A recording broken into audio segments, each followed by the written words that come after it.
Bueno, hoy siguiendo un poco con el trabajo de las charlas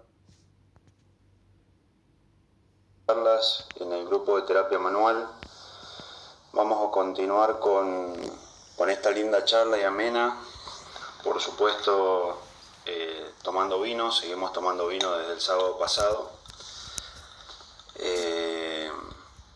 sobre el tema de la neurodinamia. Aclaramos algunos aspectos importantes en cuanto a la definición, a la aplicabilidad clínica, a algún caso clínico, al trabajo de la mecánica, la fisiología y la química del sistema nervioso, que es un poco lo que nos compete a los kinesiólogos, con la presencia del profe Fernando Lampe, que estamos esperando que enganche para comenzar a charlar. Así que bienvenidos todos. Hola chicos. Hola Fernando. Hola, ¿qué tal Alejandro? ¿Cómo estás? Buenas noches. Buenas noches. Bien, por muy favor, bien. Muy bien. Me alegro. Bueno, le estaba contando un poquito a la gente que continuando con la dinámica del sábado pasado, en donde tocamos algunos aspectos importantes, ¿no?, de este tema tan bonito que es la neurodinamia, y que también desarrollaste con la iniciativa de que la gente se entusiasme. Hoy vamos a seguir explayando un poco, vamos a comenzar con los aspectos de la definición de la neurodinamia, ¿no?, o continuar un poco con lo que hablamos el sábado pasado.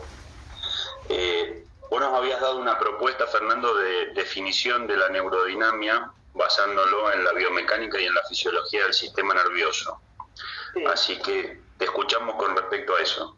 Bueno, lo que nosotros, junto con el licenciado David Marelli y Esteban Terpolini, que somos los que estamos estudiando desde hace muchos años, desde el 2009, buscamos definiciones y también armamos una que era acorde a lo que nosotros estábamos trabajando y estudiando, y justamente lo que decías recién es una herramienta manual, por lo tanto es eminentemente manual, de maniobras diagnósticas y terapéuticas. Por un lado, diagnósticas nos permiten evaluar, porque actuamos sobre el tejido nervioso, el tejido nervioso va a emitir una respuesta y para nosotros eso nos permite sacar algunas conclusiones.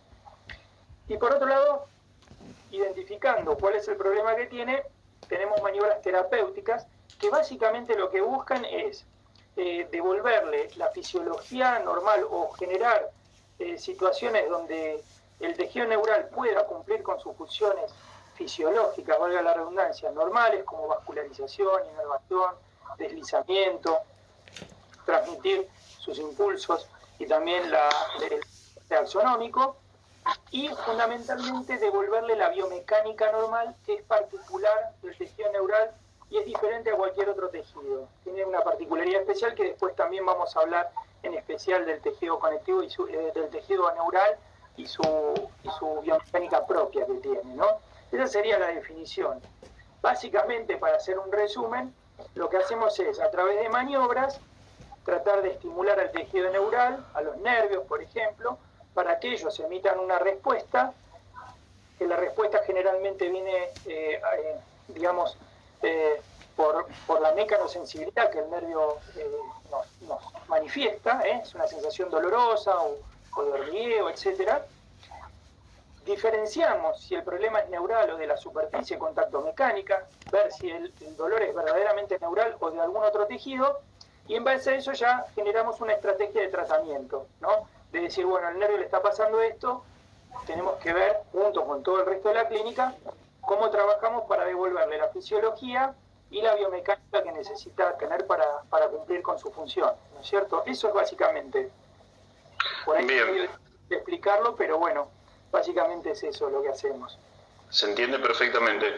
Fernando, con respecto a la fisiología del tejido neural, ¿sí?, ¿por qué crees que es importante entender las bases fisiológicas del tejido neural para después entender la aplicabilidad clínica, ¿no? Claro. Pensamos, primero porque cuando hablamos de fisiología del tejido propiamente dicho, no lo que el tejido cumple como función, obviamente la transmisión de impulsos, tanto aferentes como eferentes, la conducción axonal que tiene internamente, sino que cumple, o sea, para poder cumplir con todas sus funciones, tiene que tener otras funciones como el aporte vascular, tiene que tener un aporte de oxígeno importante. El tejido neural es muy susceptible a la falta de oxígeno, por lo tanto, una buena mecánica garantiza, entre otras cosas, la buena vascularización, también la buena biomecánica y la libertad del tejido neural, de compresiones y demás, puede certificar la posibilidad de la remoción de exudados a través de las venas intraneurales. Y por otro lado también la inervación propia del mismo nervio, porque el nervio también tiene inervación, que generalmente la inervación de cada uno de los nervios está dada por el nervo nervorum, que se origina del mismo plexo, de la misma rama de la raíz de donde sale este nervio, y tiene un componente importante autónomo, porque tiene fibras del ganglio posterior de la raíz, dándole inervación simpática y sensitiva. Entonces, inervación sensitiva, cuando yo lo pongo en tensión, el tejido conectivo, que es gran parte del tejido neural, gran parte, Butler habla de un 50% de tejido conectivo, que ahora vamos a hablar un poquito más en detalle de cómo está formado. Entonces, el tejido conectivo avisa, me están estirando demasiado, no soporto, y se emite una respuesta. Llega una información sensitiva, dolorosa, que se llama mecanosensibilidad, y eso nos permite emitir una respuesta voluntaria y en algunos casos involuntaria a través de los músculos que evitan que siga estirando ese nervio. Pero te estaba diciendo lo importante de esta inervación, también como es simpática, aparte de sensitiva, también regula la vascularización. Está vinculada a los vasos sanguíneos, inerva el tejido conectivo, pero también los vasos sanguíneos intraneurales, para que la vascularización esté asegurada. Ya te decía, por la susceptibilidad del tejido neural a no poder soportar mucho tiempo sin oxígeno, ¿no es cierto? Entonces esto hace que el tejido sea muy especial, muy complejo, y el diagnóstico precoz de alguna compresión o de algo que esté irritando al tejido neural es importante, porque conociendo esto podemos revertir rápidamente y tratar de permitirle al tejido neural que vuelva a cumplir con sus funciones de vascularización interna, de inervación normal, restaurarse, ¿no es cierto? Perfecto. Del tejido conectivo, y que hacemos tanto hincapié en muchas terapias, vos que sos osteópata, yo también soy osteópata, y bueno, los kinesiólogos en general trabajamos mucho sobre el tejido conectivo. El nervio, yo decía, Butler habla de un 50% de tejido conectivo, que tiene funciones protectoras para el tejido neural, ¿no? Protectoras de varios ámbitos. Por un lado, inmunológico, tiene macrófagos, o sea, protege de infecciones, de noxas externas. Pero por otro lado tiene una protección mecánica también, ¿no? Si nosotros seccionamos un nervio y lo miramos desde adentro hacia afuera, empezamos, el más chiquito que hay son los axones, que los veríamos como pequeños cilindros, que están envueltos en un endoneurio, varios de ellos están envueltos en un perineurio, que es tejido conectivo, que tiene características propias. El perineurio tiene fibras de colágeno longitudinales, bien longitudinales, lo que nos hace pensar que, y aparte hay pruebas y artículos que lo prueban, que hace que el tejido neural soporte este tipo de tensión, ¿no? Tensiones en longitud. Yo cuando lo estiro, lo primero que va a frenarme ese estiramiento son las fibras del colágeno de los distintos fascículos del perineurio. Si yo me voy un poquito por fuera, hay más tejido conectivo, que es el epineuro interno, que acá también tiene fibras de colágeno, pero tiene más presencia de fibras de elastina, y por otro lado están dirigidas más tridimensionalmente. Si podemos imaginarnos, sería más como una esponja, y eso nos da idea también de que este tejido cumple funciones de amortiguación. Y fíjate vos que en el perineurio, en el epineurio interno, es por donde discurren longitudinalmente los vasos sanguíneos, las arterias y las venas. Esto hace pensar que las compresiones que amortigua este epineurio interno le permiten a los vasos sanguíneos conservar su diámetro y no ser colapsados hasta un cierto límite, ¿no? Perfecto, sí, sí. Por otro lado, al separar los fascículos, hace que cuando yo, por ejemplo, doble el codo, ¿no?, que por acá atrás pasa el nervio cubital, los fascículos que están más cerca del hueso tienen que viajar o moverse menos que los fascículos que están más alejados. Eso lo permite internamente al nervio el epineurio interno, porque separa los fascículos y le da independencia de movilidad entre uno y otro. Y por último, ya no hablo más del tejido conectivo, el más externo es el mesoneurio, que es tejido conectivo, pero el tejido conectivo, de acuerdo a la función y a la estructura y a lo que tiene, a dónde está y a su concentración, su diferente densidad de distintos tipos de células, cumple diferentes funciones. Acá es más parecido a un tejido areolar laxo, es parecido a una sinovial, y nosotros lo podemos ver cuando me pellizco el nervio cubital, y acá en el canal epitrófilo craneano veo que se escapa para los costados. Bueno, ¿qué le permite o en qué lo ayuda el mesoneurio al nervio? Es a deslizarse longitudinalmente con respecto a su superficie de contacto mecánico, con los músculos, con las vísceras, con los huesos o articulaciones por donde discurre, y también transversalmente. Si yo voy a hacer un saque de tenis o un smash o una patada de fútbol o de rugby muy alta, el nervio, para no llegar a estirarse y que el perineurio llame o sufra, lo que hace es deslizarse transversalmente para cortar camino.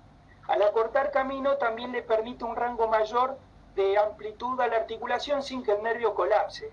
Y todos estos movimientos que hacemos en la vida diaria y todo el tejido conectivo le permite a los axones, que por otro lado el axón tiene una forma en algunos casos medio espiralada para darle posibilidad también de estirarse, le permite que yo siga funcionando y que el nervio cumpla sus funciones, que siga vascularizándose, siga mandando información aferente, eferente, y siga cumpliendo todas sus funciones. Y sumado a eso, bueno, después podemos hablar de la biomecánica, si querés, en especial.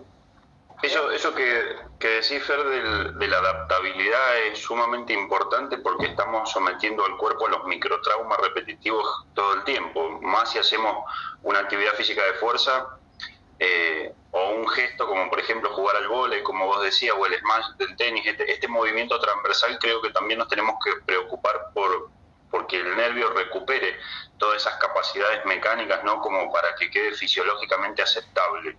Y el concepto de tejido conectivo es fundamental porque es el que hace que mecánicamente el nervio sea más fuerte, ¿verdad?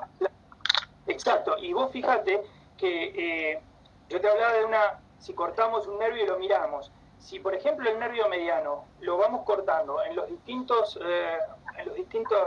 distintas partes de su recorrido, vamos a ver que la concentración de uno y otro, de perineurio, mesoneurio, endoneurio, es diferente a lo largo de su recorrido. Por ejemplo, en el túnel carpiano, que está más sometido a presiones, tiene más epineurio interno. En donde está más estirado a nivel del codo, tiene más presencia del perineurio. Entonces, ahí nos damos cuenta cómo este viejo paradigma de la estructura hace la función o la función condiciona la estructura. Acá se ve presente también, ¿no? Hay varios artículos de varios autores que después por ahí yo pensaba, o pasártelos a GTM, nosotros en Neurodinamia Argentina, en el Instagram, también vamos a subir artículos científicos que se vinculan con esto, así como no es un Zoom esto donde yo puedo mostrar una pantalla, después les voy a pasar la información científica, la evidencia, para que puedan verla si les interesa y explayar un poco en el tema. ¿Tá? Perfecto, totalmente. Fernando, con respecto a esto que decías del túnel carpiano, ¿viste cuántos pacientes recibimos en la consulta con el túnel carpiano u operados ya del túnel carpiano que presentan sintomatología en la mano? y que de repente empezamos a ver sus antecedentes y el paciente también tiene antecedentes de dolores en el hombro, de dolores en el cuello, inclusive de cefaleas. ¿Qué experiencia o qué nos puedes contar de esto con respecto a la adaptabilidad mecánica?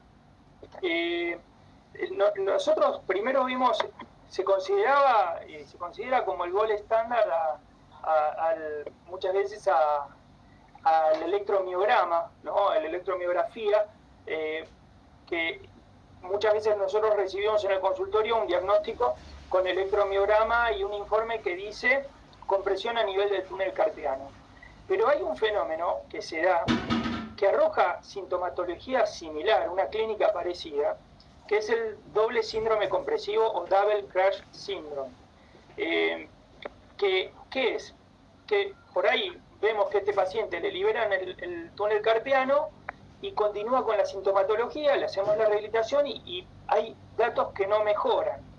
Cuando nosotros hacemos una evaluación del túnel carpiano, del nervio mediano en este caso, del túnel carpiano, hacemos una evaluación de una puesta en tensión de todo el nervio y tratamos de ver si la compresión es única a nivel del túnel carpiano o ya también hay en otros segmentos. Y uno dice, ¿por qué la compresión afecta? ¿No? Entonces, como te decía, vuelvo a tu pregunta y después me voy a la fisiopatología de cómo se produce la lesión. En cuanto a tu pregunta, lo que hacemos es evaluar los otros lugares donde puede estar comprimido el nervio mediano, donde puede haber compresiones, por ejemplo en el pronador redondo, o por ejemplo en la parte interna del brazo, en la axila, en el desfiladero pectoral, el pectoral menor, por ejemplo en el desfiladero costoclavicular, o inclusive en el agujero de conjunción, ¿no? Las raíces que salen, que emergen ahí. Si yo tengo pequeñas y múltiples compresiones o daños a nivel del nervio, le van a quitar una elasticidad normal, no solo la elasticidad, sino la fisiología interna por la compresión. Imagínate un nervio, ¿no? Vamos a pensar que esto es un nervio. Si yo tengo el nervio mediano atrapado en el pronador redondo o en una raíz, en un punto donde pueda haber una tensión, para realizar un movimiento completo, como el saque de tenis que decíamos, va a haber una zona que para poder realizar el movimiento completo se va a estirar más de lo debido, para poder cumplir con todas las funciones. Yo primero lo que voy a tener que hacer es liberar esa compresión y después trabajar con deslizamientos y con maniobras de tensión que restauren la viscoelasticidad del tejido, la elasticidad del tejido y por ende la función. Si vos al nervio lo comprimís, imagínate, yo decía que por dentro del perineuro circulaban las venas y las arterias. Lo primero que colapsa frente a una presión es la vena. ¿Por qué? Porque la vena tiene una presión interna menor que la arteria, que es por eso que permite la dirección, la sangre va en la dirección por la arteria y vuelve por la vena. Por eso es menor la presión en la vena. Aparte, las paredes de la vena son diferentes, son menos elásticas, etc. Lo primero que colapsa es la vena. Entonces, si yo aprieto un nervio y el retorno venoso se ve dificultado para poder volver, va a haber una congestión de ahí hacia distal. Esa congestión va a generar un aumento de la presión interna neural, porque a veces hay extravasación sanguínea, y ese aumento de la presión interna va a generar más presión interna, como un círculo vicioso, donde si aumenta mucho, también afecta a la arteria. Entonces, al comprimirse también la arteria, va a haber más congestión, va a haber alteración de la vehiculización de los líquidos, y esto hace que no solo el nervio esté comprimido desde afuera hacia adentro, sino que él mismo desde adentro hacia afuera se comprime. Las maniobras de deslizamiento, primero tengo que liberar lo que lo está comprimiendo y después deslizarlo. Pero ¿qué pasa? Imagínate si esa compresión, como te decía hace un rato, es en el túnel carpiano. Después es un poquito en el pronador redondo. En un deportista, qué sé yo, un jugador que tiene un antebrazo importante, un tenista, o una persona que martilla continuamente o demás. Y si aparte de eso le sumamos un poquito de protrusión discal o una osteofitosis unciforme o facetaria a nivel de la emergencia de la raíz, eso también va generando distintos puntos de anclaje dentro del mismo nervio distintos puntos de compresión que afectan la vascularización en cada uno de esos segmentos. Entonces se da lo que se llama el doble síndrome compresivo o double crash syndrome. Siempre liberar primero las compresiones y después trabajar en todo el síntoma. Por eso a veces el túnel carpiano no es el único problema que tiene ese paciente, tenemos que chequear el resto y trabajar a lo largo de todo el sistema nervioso del paciente, no en la muñeca nada más. ¿Ah? ¿Viste? Perfecto. Viste, Fernando, que nosotros por ahí le decimos a los alumnos que muchos pacientes cuando vienen con una alteración de la funcionalidad o la biomecánica del tejido nervioso, tienen una rigidez funcional de codo. Viste que el paciente viene con un flexo del codo, ¿sí? Y uno dice, tiene un codo rígido. No, tiene un codo biomecánico, ¿no? ¿Con cuántos pacientes te encontrás así? Nosotros, bueno, antes lo miraba más con ojos de, tiene un problema articular, salud. Salud. Tiene un problema articular meramente y no teníamos muy en cuenta en la evaluación cuánto podía restringir la amplitud articular un nervio, ¿no? Un tejido neural. Y es mucha. No solo porque el mismo nervio en algunos casos se retrae, si yo no lo someto a estiramientos, como cualquier otro tejido, se acomoda económicamente a la función. Yo lo tengo que estirar y progresivamente hasta un cierto límite puede ser flexible. Y también puede deslizarse con la superficie de contacto mecánica, con sus estructuras vecinas normalmente. Si yo esto no lo ejerzo, empieza a generar rigidez. Y lo que te decía anteriormente, un tejido neural que ha sufrido compresiones, que ha tenido un edema intraneural, el edema, decía Bianfé, que era amigo de la fibrosis. Si yo eso no lo trabajo, no lo trato de restaurar rápidamente, es muy factible que el edema prolongado genere adherencias, no solo intraneurales, entre los fascículos, y genere un tejido que tenía que ser elástico, bien vascularizado, lo empieza a complicar un poco, sino también con sus estructuras vecinas. Empiezan a haber puentes fibrosos con las estructuras vecinas y se pierde el glide normal, o sea, el deslizamiento normal que tiene que tener el nervio con las estructuras vecinas. Y el movimiento, esto se traduce en una falta de movimiento normal. Vos fíjate que en neurodinamia se analizan los síntomas comparables o los evaluables que usamos es el dolor, que es el que el paciente nos traduce cuando viene, nos dice que tiene el dolor y nosotros es lo que vamos a tratar de reproducir o buscar. Por otro lado, es el rango de movimiento, que es lo que me estabas diciendo vos, un codo con una rigidez, rango de movimiento, y por otro la calidad de ese movimiento. Entonces, el rango de movimiento es muy útil para nosotros porque lo evaluamos en las maniobras. Generalmente guardamos una articulación testigo. Podemos decir que el codo, cuando hacemos la evaluación del nervio mediano, que es una postura de estiramiento con la mano en dorsiflexión, ¿no? Y en estiramiento del codo, lo último que terminamos de estirar es el codo para ver cuántos grados se pueden estirar. Yo voy mostrando, acá llega el tope. Luego de la evaluación, luego del tratamiento, lo volvemos a evaluar para ver si esos grados de movimiento mejoraron. Por otro lado, si mejoró la sintomatología, si disminuyó, eso a través de escalas visuales análogas, y que es lo que nos manifiesta el paciente. Y después la calidad de estiramiento, si el límite es rígido, si el límite es elástico, eso mejora y obviamente se traduce con pequeños grados de amplitud en las distintas articulaciones del cuerpo, mejora muchísimo el gesto en lo que hagamos. Si somos deportistas deportivos, los deportistas de alto rendimiento es fundamental, y en la vida diaria también es muy importante. Eso es muy importante. Bien, Fernando, ¿te gusta más hacer test de diferenciación o hacer test de sensibilización? Nosotros lo que hacemos es, cuando tenemos, nosotros cuando viene el paciente usamos a la neurodinamia como una herramienta más dentro de todo nuestro bagaje de conocimientos kinésicos, osteopáticos, fisioterapéuticos.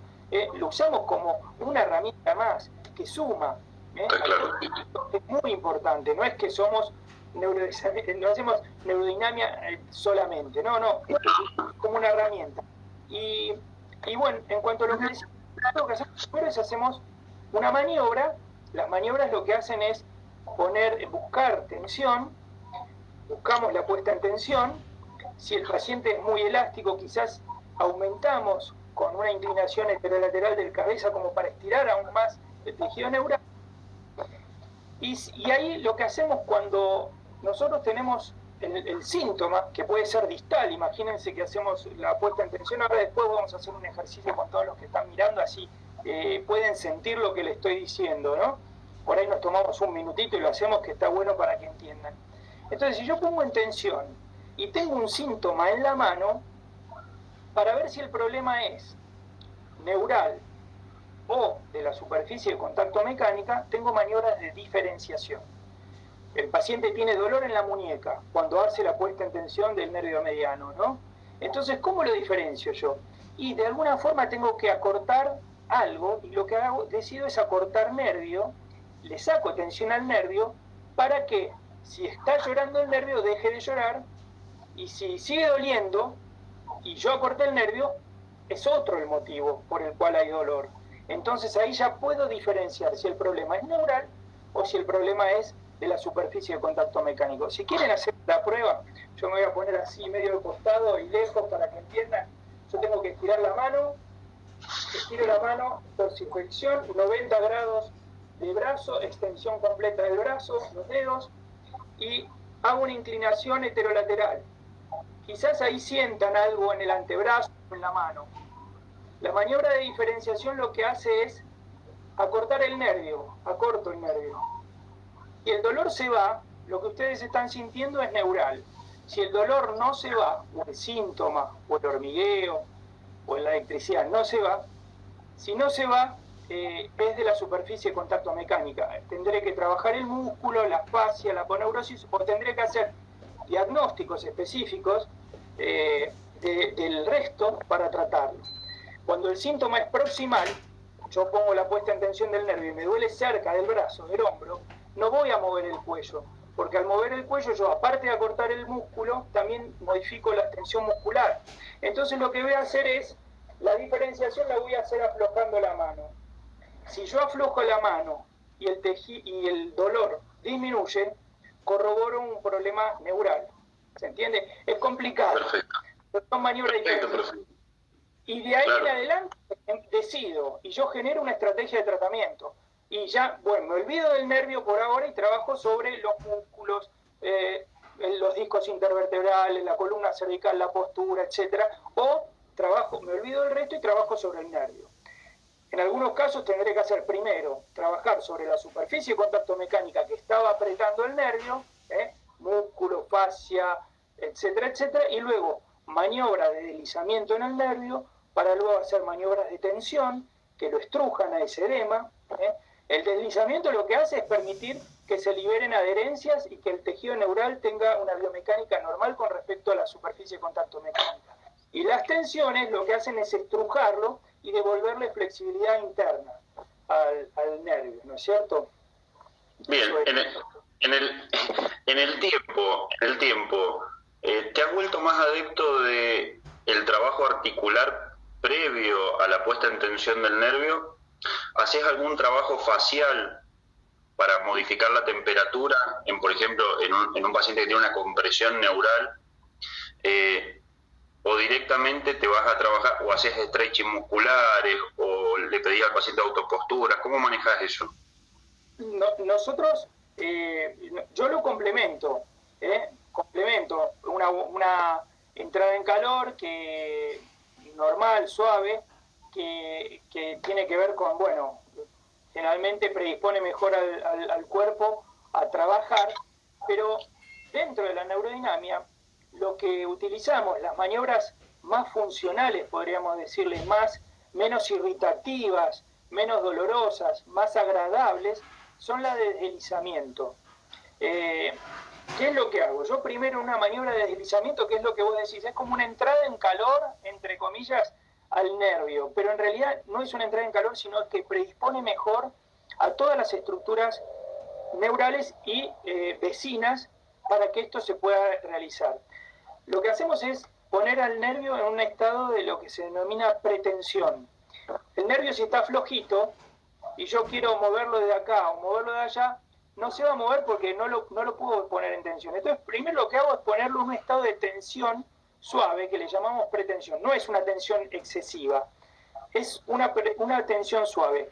Volvemos a la maniobra del mediano. Yo me pondría en esta posición sin llegar al dolor máximo.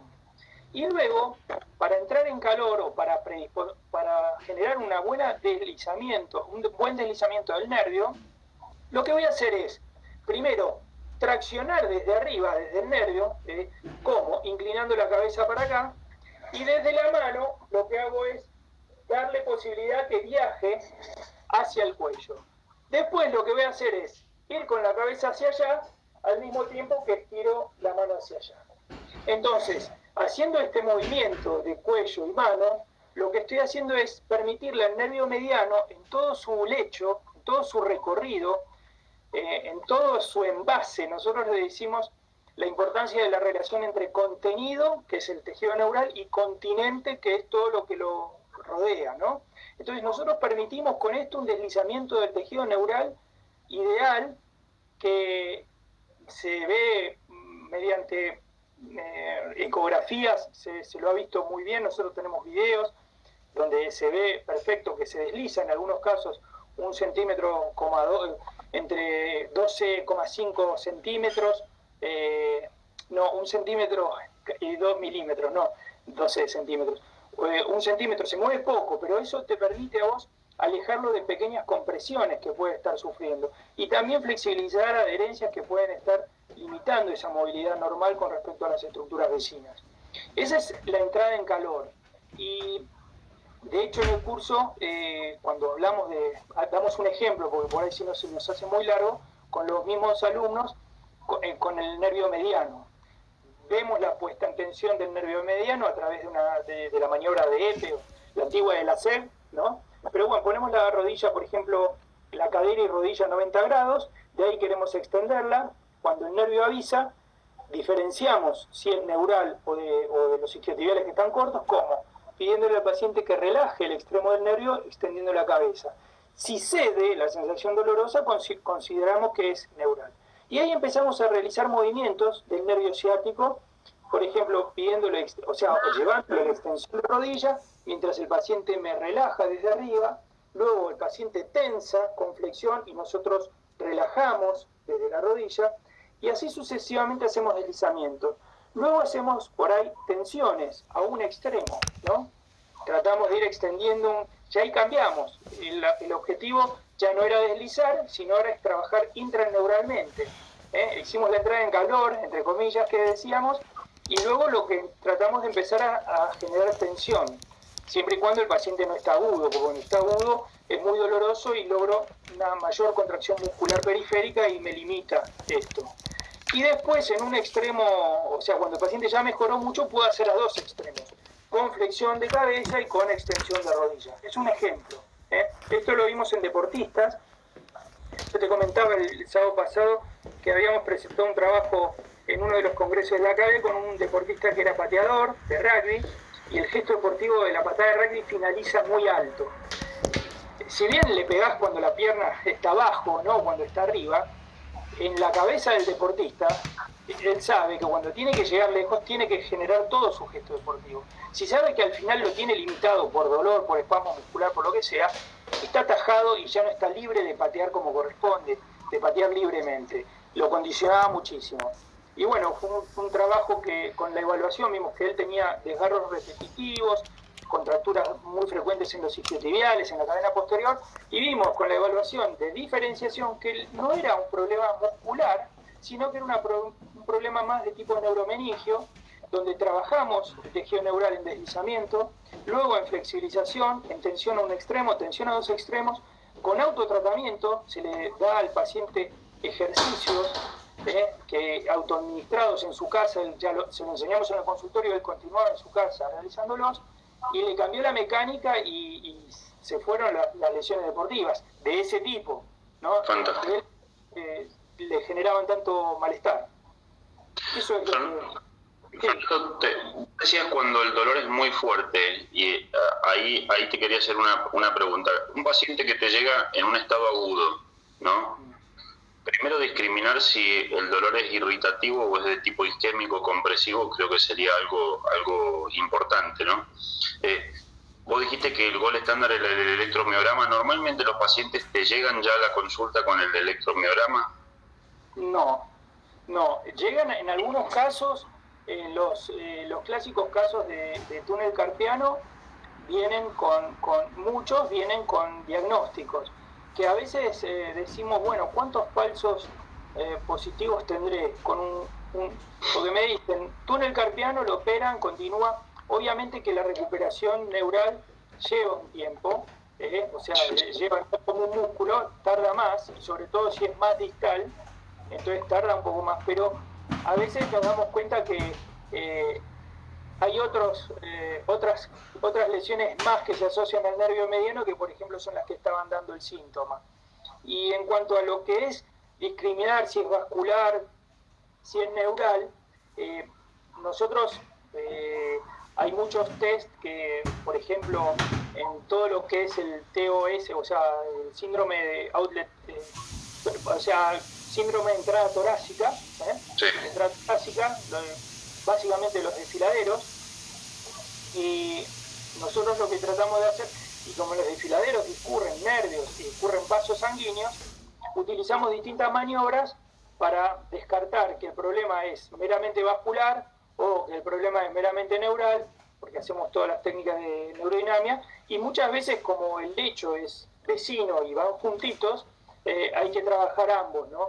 Hay que liberar o la costilla, o liberar clavícula, o tracciones y movilizaciones transversales para el agujero raquídeo, que son las que en artículos científicos está demostrado, la evidencia muestra que responde muy bien las radiculopatías a movilizaciones en lateralidad hacia la dirección del agujero en lesión.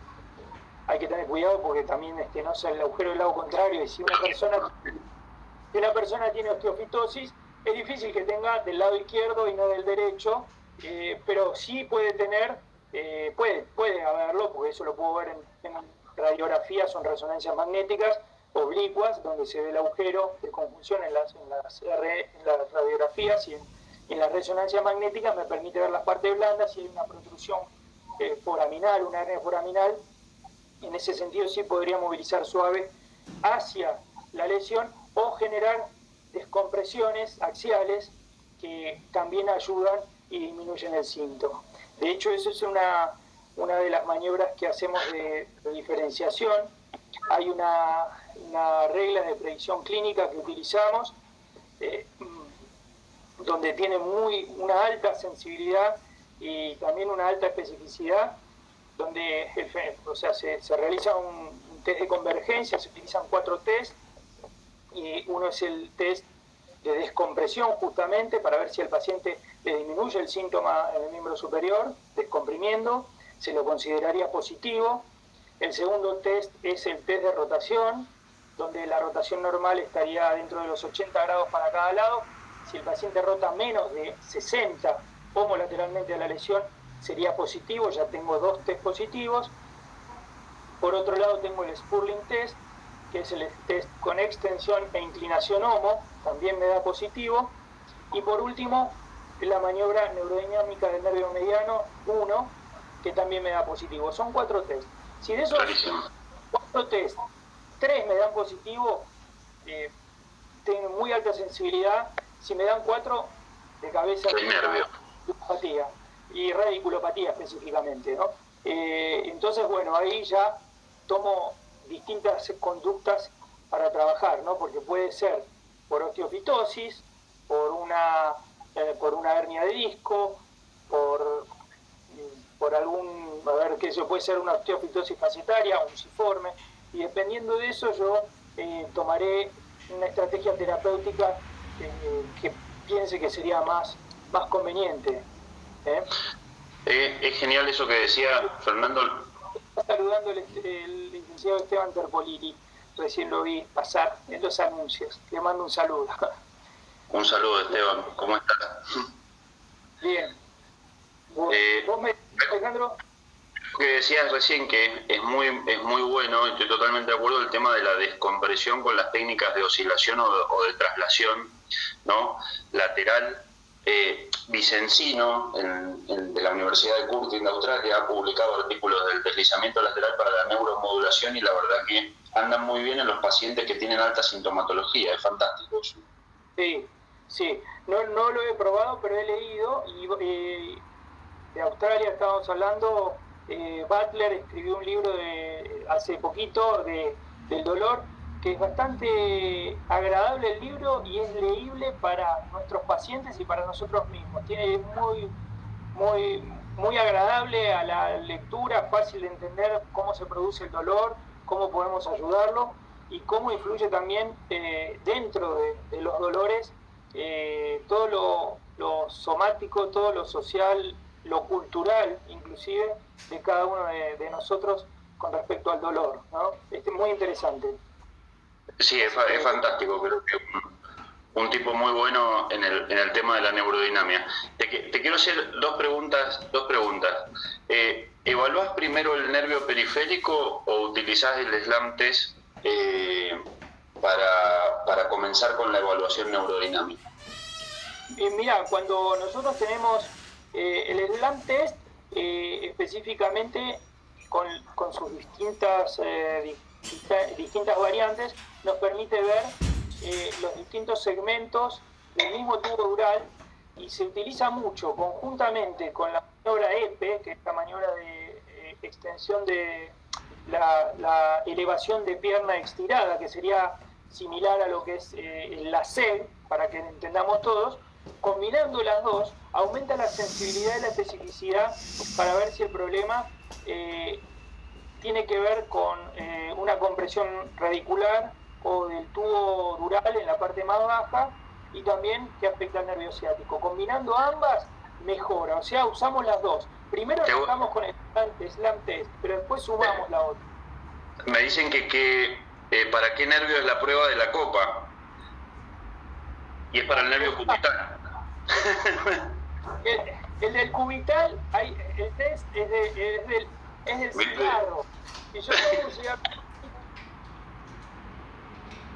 y lo fumo así. Estoy poniendo en tensión el nervio. El de la copa, no sé, creo que aceita un poco el tejido neural y lo relaja un poquito y acompaña que esta sea un poco menos pesada para los que nos están escuchando, creo, no sé. Los invitamos a que tomen una copa. Que todos se destapen un vino. Sí. Te invitamos a vos que tenés los mejores vinos ahí en tu provincia, ¿no? Los que estamos lejos. Pero bueno, ya vamos a ir ahí. El vino más rico es el que se comparte con amigos, no importa cuál es. De verdad. Bueno, eso que te estaba preguntando del SLAM test, y si lo usabas, ¿no? Antes de testear un nervio, y si también utilizás el nervio del otro lado o el brazo del otro lado en el caso de un síndrome del mediano como estrategia terapéutica en un paciente que está hiperagudo. Sí, primero es apasionante cuando uno empieza a entender cómo se comporta el tejido neural desde el punto de vista biomecánico y cómo empezás a utilizar distintas palancas homolaterales o heterolaterales para ponerlo en tensión o deslizarlo en otro sentido. Hay maniobras que utilizamos con los dos brazos para, por ejemplo, deslizar el tejido neural de izquierda hacia derecha, relajando la tensión del lado izquierdo y poniéndola del lado derecho. Entonces, traccionamos del tejido neural hacia el lado derecho.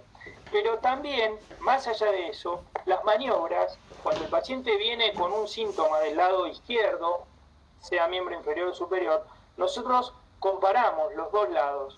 Porque cuando te hablaba del rango de movimiento, veo el rango de movimiento normal que tiene el lado sano, digamos, y lo comparo con el rango del otro lado.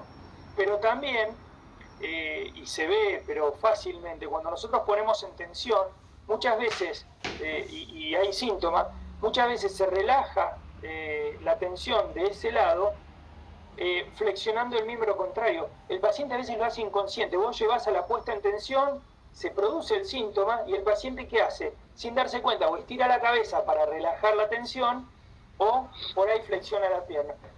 La pierna del lado heterolateral. Son signos que, o sea, nosotros tenemos que estar atentos, porque por ahí si no yo sigo tirando, digo, mira, llega hasta X cantidad de grados, y en realidad lo que me está haciendo me está compensando con el otro lado. Yo lo que tengo que hacer es medir bien para después tratarlo y al reevaluarlo ver si el paciente mejoró, no mejoró, si tuvo más amplitud articular, diferentes tipos de síntomas. También es frecuente que cuando yo hago una maniobra de un lado, se manifieste el síntoma del lado heterolateral, porque yo estoy generando tensiones y a veces me dan síntomas del lado contrario, ¿no? También con maniobras de diferenciación yo puedo pesquisar cuál es el problema. ¿Está? Bien. Mira, te voy a hacer una pregunta, a mí me encanta preguntar, te voy a hacer una pregunta, en el caso de que tengas pacientes que imagino que tenés que haber rehabilitado muchos, pacientes con inestabilidad de hombro. Viste que muchos pacientes con inestabilidad de hombro quedan con ese dolor residual en el hombro y vos le explorás el músculo, la escápula, esto y el otro, y no sé, ¿te ha pasado que has tenido pacientes que tengan estas neuropatías que sean bien proximales hacia el hombro, asociadas a lesiones del hombro?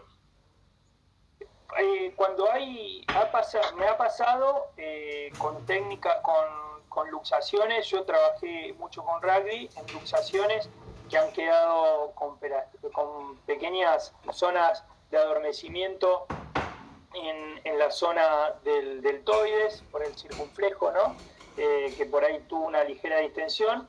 Obviamente en los periodos agudos traumáticos tratamos de ser conservadores y utilizamos técnicas funcionales que lo que hacen es, en vez de poner en tensión el nervio, es relajarlo, al igual que en columna, ¿no? Lo que hacemos es buscamos el no dolor en el periodo agudo y luego tratamos de devolverle la movilidad normal para que evite adherencias con estructuras vecinas. El tema es que si en una persona con hipermovilidad, inestabilidad, que me está hablando de mucha puesta en tensión, por ahí exigencia al nervio en tensiones diferentes, lo que tengo que hacer es primero proteger y en una segunda instancia hacer deslizamientos para en última instancia, con un muy buen cuidado articular, generar las maniobras de tensión, pero en una instancia bastante final cuando ya tengo los síntomas recuperados. Nosotros trabajamos, tratamos de devolverle, o sea, no son lesiones neurales propiamente, si bien las atendemos, pero eso las tiene que atender en neurología el kinesiólogo especialista en el tema, sino que tratamos de devolverle la biomecánica al tejido. Por ejemplo, hay un artículo interesante sobre el nervio cubital que comparó pacientes operados de lesiones en el canal epitropio craneano del cubital. Se hizo una transposición del nervio cubital y a dos grupos, a uno se los atendió con técnicas de neurodinamia inmediatamente y a otro grupo se lo preservó y se atendieron después, con maniobras de neurodinamia. Ambos grupos mejoraron. Lo que pasó fue que el que se trató inmediatamente con técnicas de deslizamiento, que son las maniobras suaves, antiguamente poner en tensión un nervio nos daba un pánico, era decir, lo vamos a romper, no. Ahora sí, lo deslizamos y se vio que los pacientes que fueron tratados con maniobras de neurodinamia inmediatamente después de la cirugía volvieron al trabajo en promedio un mes, mientras que los otros estuvieron que para rehabilitarse y cumplir sus funciones laborales necesitaron 2 meses y medio o más. Entonces tiene que ver también con una mejora en la rehabilitación, una pronta rehabilitación, económicamente para la persona que trabaja también, o para la entidad para que él trabaja también es importante restaurarlo, rehabilitarlo rápidamente, ¿no?, a su trabajo. Y se trabaja, o sea, se trabaja con maniobras, pero sí fundamentalmente de deslizamiento en una primera instancia traumática. Después, un poco el resto podemos ir regulándolo, buscando maniobras de tensión o demás. Eso que decía Fernando es súper interesante porque cuántas rigideces de codo recibimos en el consultorio posquirúrgicas, ¿no? Por ejemplo, en caso de fracturas complejas en donde se hace la neurolisis del cubital, como decía, y la transposición, y el paciente queda con una rigidez, pero es funcional, no es estructural, ¿no? Claro, y ahí tenemos, por ejemplo, de los 3 nervios que pasan por el codo, el radial, el mediano, el cubital, al cambiar la biomecánica del codo, el mediano va a estar más restringido en su estiramiento en el codo, el cubital va a estar más distendido quizás, ¿no? Y el radial, que también atraviesa para posicionarse en la parte radial y posterior, también va a sufrir. Es importante trabajarlos a ambos. Hay algo particular que tiene el tejido neural, yo te hablaba al principio, a diferencia de otros tejidos, que es el fenómeno de convergencia con respecto a lo que es la biomecánica del nervio, ¿no?